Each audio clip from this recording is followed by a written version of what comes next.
good does that look? Got gauge on the recommended needle size. I know, surprising, shocking. I messed up.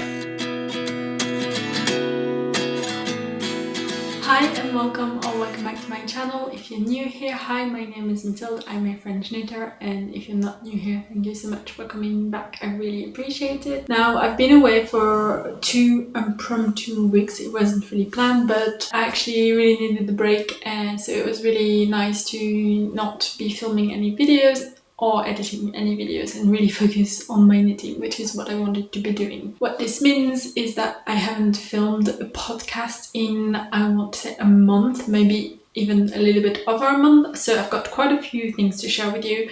I've got 2 finished objects, including what I'm wearing. I've got good progress on some whips, and I do have some acquisitions, so we should just get started. Now, I hope the sound is okay, because whenever I'm in this room it feels quite echoey, even though there's furniture in it. So yeah, let me know if you think this setup isn't great and I should just focus on filming in my own bedroom, because this is like the guest bedroom. But I kind of wanted the bookshelf behind me for this one, so you know.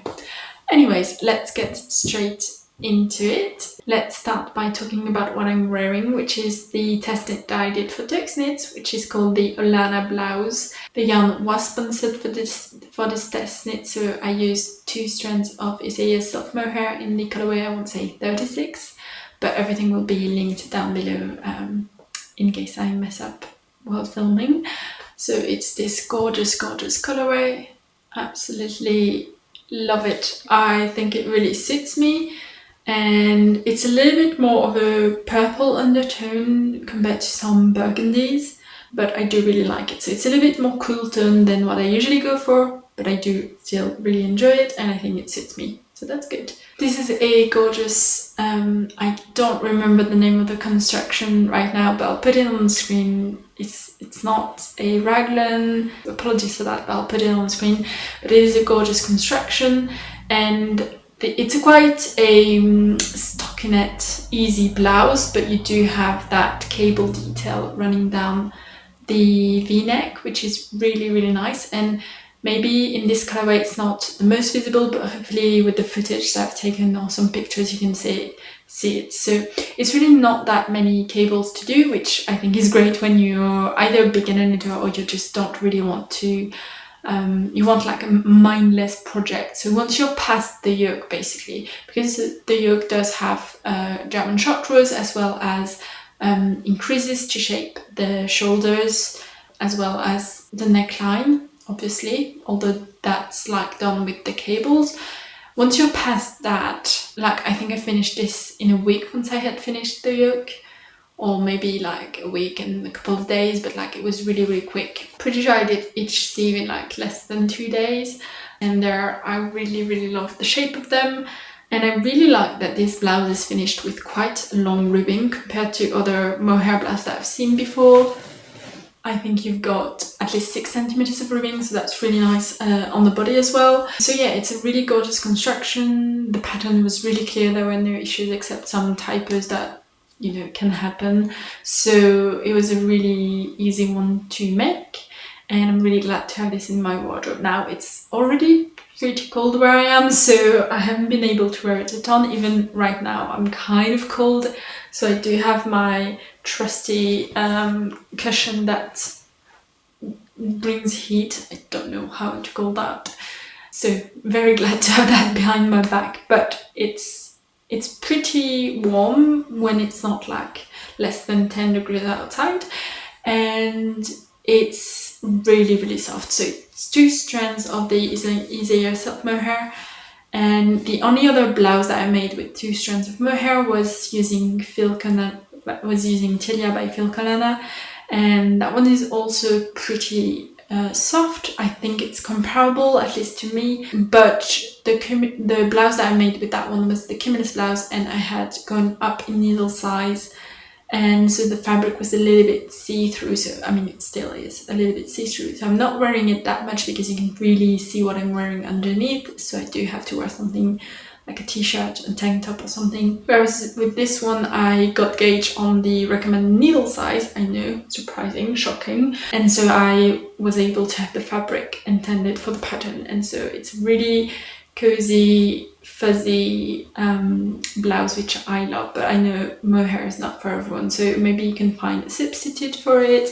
I don't usually substitute mohair for anything, so I don't think I'm the one to go to. But if you have any ideas, leave them in the comments so that other people can have ideas for what to substitute this for if mohair is not for them, you know, budget-wise or skin sensitivity-wise. So I used almost exactly 7 skeins for this project, so I don't have the exact calculation of the project cost because I didn't buy the yarn. But I can tell you how long it took me to knit it. So because this project was a test knit, I really focused on it during September, so it took me 24 days to knit this. And that was also when I was kind of focusing on the porcelain sweater, so I think you could get it done pretty quickly if you're like really focused on it. I think that's it. I don't have anything else to say, but if you have any questions, leave them down below. This pattern is coming out, or has come out this week, so it's out now, so you can go ahead and purchase it from Toksknits if you're interested in making it. And let me know in the comments if you are, because I would love to know. The second finished object that I've got to show you is one that you haven't seen before, because I cast this on and cast this off before filming another podcast. And so I decided to make, I think it was in my fall knitting plans though, so if you've watched that video, then you know that I wanted to make it. And that is the Marielle Scarf by Mariasverden, using 1 strand of Tilia by Filcolana, which was left over from my Marielle Blouse actually, and 1 strand of Sunday by Sandnes Garn, both in the colorway ice blue. And the Sunday was left over from a beanie project I made a year and a half ago. So I had 1 full skeins of each left, and so that was the perfect amount to make the Marielle Scarf. So that's what I did. This is a gift knit for someone, and I'm really excited to have at least 1 gift knit finished. I finished it before the end of September, so that was really rewarding. I decided to make the size, oh, I forgot to mention for this one, I made the size medium, I think. I'll put it on the screen if that's not right, but I think it was size medium. For the Marielle Scarf, I decided to make the neck scarf size, which I think is the 2nd size in the pattern. There's a bandana size, which is one that you can like put over your head with I-cord finishes, I think. And then there's a medium shawl and larger shawl size, I think. So I made the 2nd size, and it's definitely pretty big. I'm showing you the wrong side. A pretty big scarf. I'm not gonna try to style it and show you on me right now. I'll put some B-rolls if I remember to take them, because I'm really bad at styling these types of like triangular shawl scarves things. So hopefully the recipient will be able to style it better than me, but I think it is super cute. Anyways, I love the pointelle motif, and I love that you don't have any finishings to do. It's like once you're finished, you're finished, and that's really good. So the I-cord is done at the same time as the rest of the pattern, and you do have a like eyelet sort of border that also goes at the end and in the middle. So not border on the middle, but you know what I mean. The pattern was pretty clear, but there was one thing that wasn't, and that's I messed up. So I don't think you can tell, really. I can tell because I've done it. And I noticed when I was on the 2nd to last pattern motif, and I was like, oh, I'm not going back and fixing this. That's fine. So I'll leave you like a second to try and see the mistake. And if you can't, that's good news for me. But I'm not going back to fix it anyways. So basically, you start this pattern at the very bottom, right, with a few amount of stitches, and then you increase on the sides as well as around the middle bit, because these eyelets obviously are increases as well. And so because of that, that means that you obviously increase the number of this tiny motif as the pattern grows, right? So you start with 1 and then you end up with, I want to say 8, 9, yeah, 9 for my size.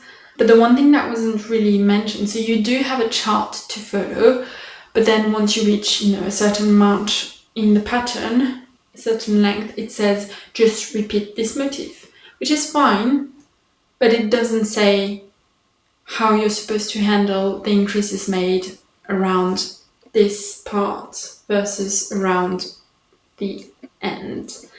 And so I got to that point after the chart, and I started the row with the same amount of stitches in stockinette before the first motif, and then once I had reached the end of the, like, this middle part, the amount of stitches I had here wasn't what it was in the chart, because obviously you increase. I was really confused. I read through the pattern a lot, but I think I was really tired, but I really tried my best to make sense of it.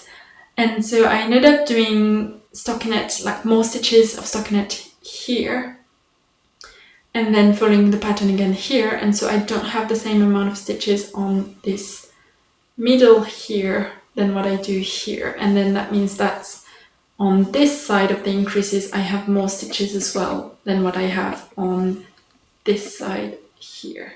Don't know if that makes sense. Hopefully it does. But what I should have done is kept the exact same number of stitches on each side of the scarf. So let's say 6 stitches before starting the first motif, like the little flower, let's say, but increase the number of stitches around this middle bit. Because I'm gonna try to see if I can see, yeah, you can see that it's a little bit offset here.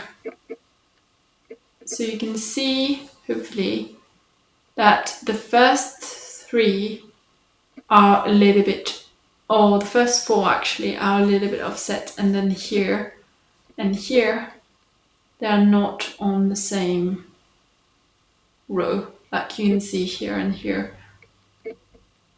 They're a little bit offset. And when you look at it, you can't really notice it, so I think it's fine, but I just thought I would mention because it's really not mentioned in the pattern. Maybe it's obvious for most people, but if you're tired, if you're not thinking, you know, it wasn't obvious to me, at least not at first. I realized it afterwards, but at the very, like, whilst I was knitting on it, I didn't figure it out. So I thought I would mention it in case you're going to make the same pattern, but otherwise I think it's a lovely pattern. I really love the motif. Again, if you're not used to this type of shape as a scarf, I wouldn't recommend it, because at least for me it wouldn't work. I wouldn't know how to wear it, or I would make a size bigger, because right now it does, like, I can tie it up around my neck, but it doesn't cover my whole neck, I don't think. So hopefully it's still a good gift knit. I don't know. And just to finish on this is how much I've got left. So I was really scared I was gonna run out of yarn, but I managed to get all of it, like the entire pattern, done with one skein and a tiny bit left over. I would have liked to have a little bit less left over, because that's not enough to do anything, I don't think, maybe unless just a stripe somewhere. But yeah, you can get away with one skein of each type of yarn. Now, as a side note, just how cute are these colors together? I never thought that I would love this ice blue with the burgundy, but I think that's actually super cute. Anyway, I just noticed that because it was in the same project bag. This project took me 5 days to complete, and I was kind of focused on it for 2-3 days, I think. The first few days I was also working on other things. So definitely a really quick project, which is great. And the yarn, I don't have the total cost of the yarn because it's also counted what I used it for other projects. So I will see, I will put on the screen how much it cost, but for a small gift knit project, I don't think it was that much. So that's great. And also it was leftover yarn, so it's kind of free, you know. Anyways, let's talk about my whips. The first one I'm going to talk about, and I'm not going to mention for ages, is the Agnete Cardigan by PetiteKnit, which I am knitting in knitting Foliage soft silk Mohair and Merino in the colorway red Currant. I'm knitting size medium using 3.5mm needles because that's what I got to achieve gauge, but even then I didn't quite achieve gauge, so I'm knitting a size up, hoping to get between a size small and medium. I've had this project on my easels I think since February, so you've seen it quite a bit, and I don't have as much progress as I would have liked on this one, but I do have a bit, so let's talk about it. I think last time I was still on the button band, maybe on the body, or maybe I had just finished the brioche on the body and I had started the ribbing. I can't remember, but I managed to finish the ribbing, but I still have to pick up the stitches left on hold for the button band and finish the body with that. That means that my ribbing, my stitches are left on hold, so that once I finish, I pick up the stitches for the button band again, I have to attach it to the bottom, to the body ribbing. On one side I have to do a buttonhole, on the other side I don't, and once I've finished both sides, then I can pick up all of the stitches back up, do the two double rows of double knitting, and then do the Italian bind off, so that way it's all seamless, hopefully. And I think I noticed what my mistake on something I had told you previously is that I said I didn't understand why the pattern was saying to use 2.5mm needles for the button band once you've reached that point in the body, but actually I think you just need to use 2.5mm needles to pick up the stitches in the ribbing, and then you switch back again to 3mm needles, or in my case I'll use 3mm needles to pick up the stitches here, and then 3.5 to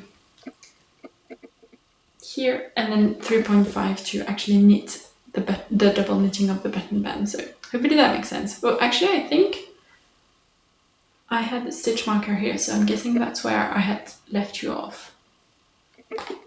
So in case I didn't mention, you do have to increase quite a bit between the brioche and the ribbing, body ribbing, because obviously the brioche, I guess, is less stretchy, I don't know, is less wide than the body ribbing, so that meant I had so many stitches of the ribbing on this. It was a lot of ribbing, it took quite a while, but I got it done and I can't wait to actually finish the body and start the sleeves. I'm thinking maybe I might start a sleeve before I finish the body, just because I've got quite a lot of car travel this weekend and I don't have any stockinette projects that I can take with me, and so I think instead of doing this intricate of picking up the stitches for the double knitting, changing needles, doing the double knitting, doing a buttonhole on one side and everything in the car, I think it would make more sense if I can pick up the sleeve before going and then having that to knit on mindlessly whilst I'm in the car. So I think that's what I might do. Hopefully by next time I have good updates on this. I don't think it will be done, but hoping to get more done on it at least. Next up though, I do have a very exciting update on my Porcelain Sweater. This is a pattern by LeKnit, which I'm knitting in the size medium using the recommended needle size and hoping to get 20 to 25 centimeter of positive ease. I've talked about this project and the yarns I'm using before, but I am using Tynn by Sandnes Garn in the colorway white or raw white, held with soft silk Mohair by Knitting Foliage in colorway cream. My contrast colors are Olivia and Olivia Fibers Organic Merino in the colorway Foliage, held with soft silk Mohair by Knitting Foliage in the colorway Dusty Olive. And that I'm done with the color work, so that's how much I've got left of the contrast color. But I'll tell you all about the yardage I used in the next podcast, because I'm not finished with it, but almost, and I've blocked some parts of it. Anyways, so I know, I'm like really near to finishing it. How good does that look? So I think last time I had finished the body or almost finished the body. Since then I've knitted one sleeve. I decided not to block it, like not to block the body before starting a sleeve, because I didn't want to wait around for 3 days before for it to dry before starting it, and so I just started on the sleeve. I was a little bit worried that it was going to be too small circumference wise, so I ended up doing only 2 of the amount of decreases I was supposed to do, or 2 decrease rounds instead of the decreases I was supposed to do.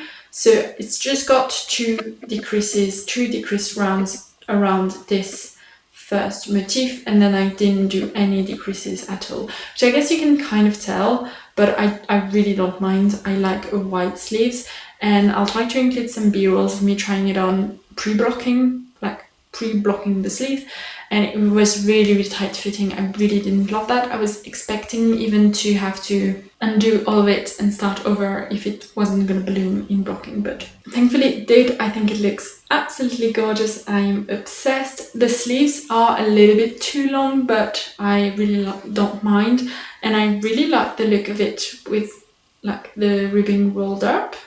So I'm going to keep it as is. And so I've started on the second sleeve, which you can kind of see like how scrunched up this is. Can I show you against this one? I don't think you can tell how it bloomed, but it did bloom quite a bit. And I'm on the ribbing of the second sleeve, so almost done. I think I'll finish it tonight. And then I'll have some ends to weave in still. I haven't woven all of them in, but most of them. And I just think it's absolutely gorgeous. I'm so happy with it. Even the body, because I blocked the body and the first sleeve, it bloomed quite a bit, exactly as I wanted. So it's definitely the oversized size that I wanted. So I'm really happy with it. I'm glad I stuck to it, and that I will soon have it in my wardrobe. And hopefully you can see how the hand-dyed yarn shines through. Like you can see the green, but also some kind of golden specks as well, which I think is so stunning. I'm really happy with it, and I'm excited to have it done and to wear it. And one last thing, I think the Tynn Gynt, I wasn't sure what I was going to think about it, but I love how it blooms in blocking. It feels really nice. So I was kind of worried it was going to show my wearing out too much, but I think in blocking it really settled. So I just thought I would let you know, because I was a little bit skeptical of it at first. So hopefully next time that will be a finished object. Well, not hopefully, I know it will be, which is very exciting. Finally, my last whip is the Esther Sweater by PetiteKnit, which I am knitting again with hand-dyed yarn. So again, by hand-dyed yarn by Olivia and Olivia Fibers actually. So I'm using Organic Decay and Surrey Silk in the color Chestnut.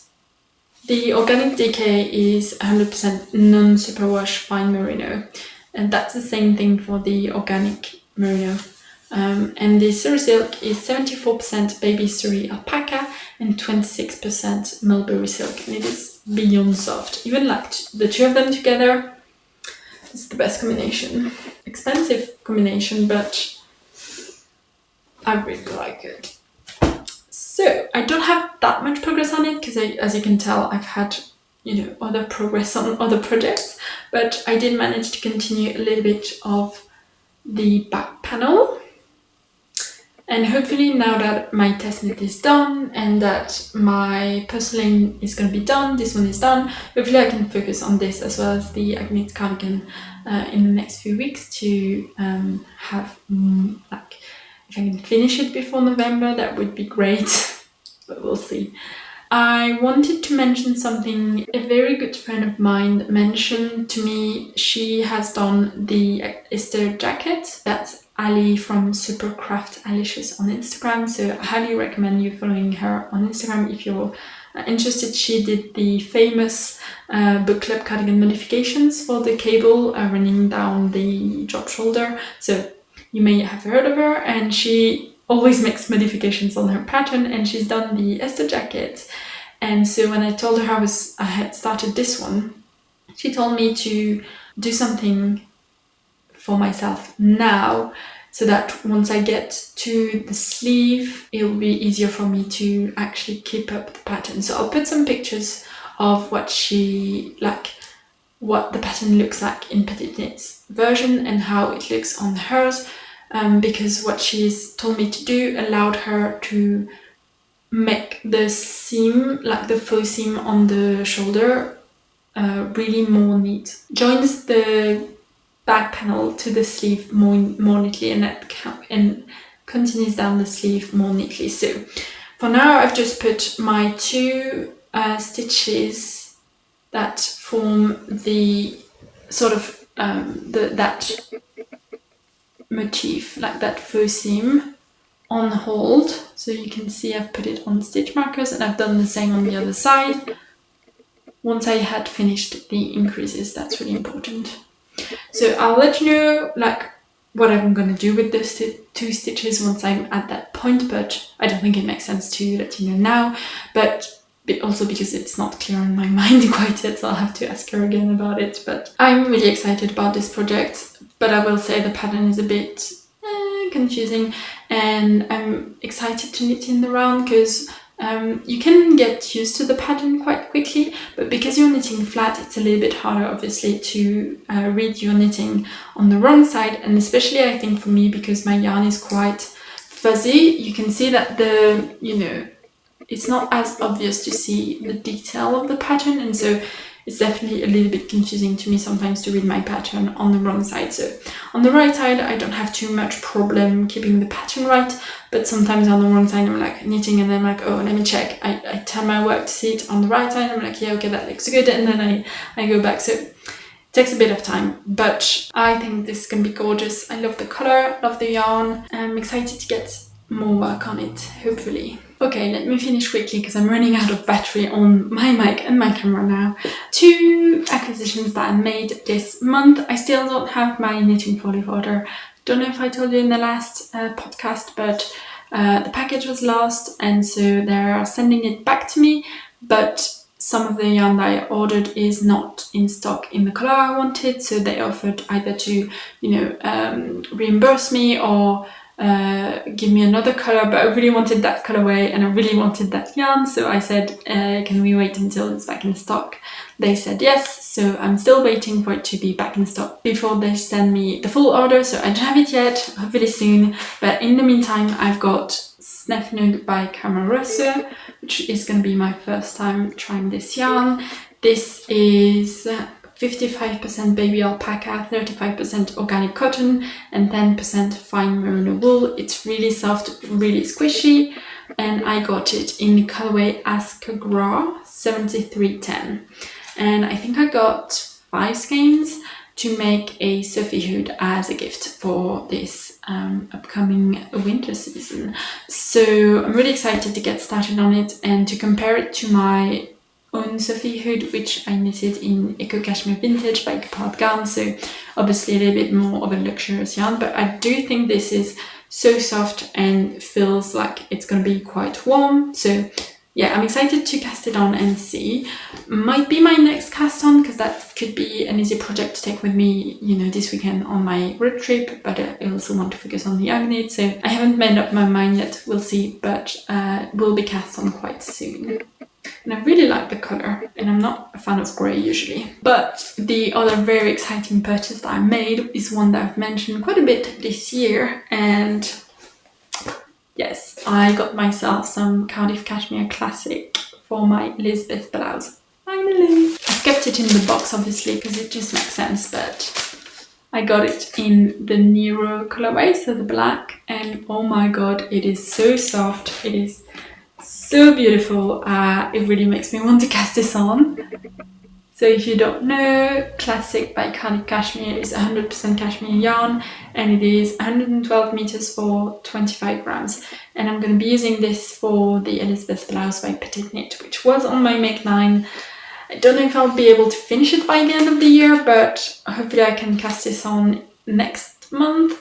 I don't know if I'm going to be able to refrain myself from casting it on before that, but I would like to finish hopefully the Agnete Cardigan before I do, and I'm obsessed with it.